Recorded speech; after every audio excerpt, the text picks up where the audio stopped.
Welcome to the Banker Lamp. Please enjoy the video. You start by getting a true live photo file onto your PC. Use AirDrop to a Mac, then copy, or plug the iPhone and import via Photos or Explorer. Export the MOV embedded in the live photo because Windows needs a video. Once done, make sure the video is trimmed to the loop you want. Shorter clips loop smoother, and convert or keep the MOV. This ensures compatibility with wallpaper apps and prevents performance hits from overly large files.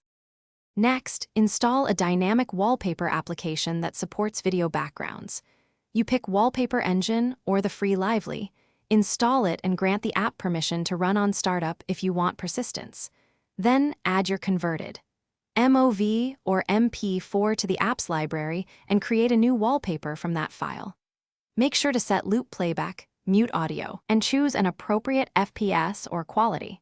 This balances. Finally, apply the wallpaper and confirm it appears on the correct monitor.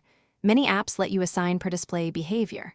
Once applied, tweak quality or enable battery/power saving so it pauses on low power.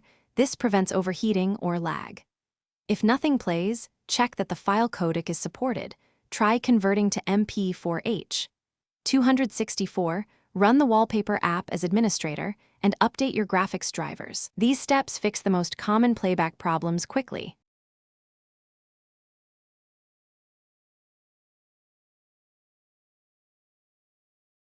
Thanks for watching. If this was helpful, leave a like and consider subscribing. See you next time.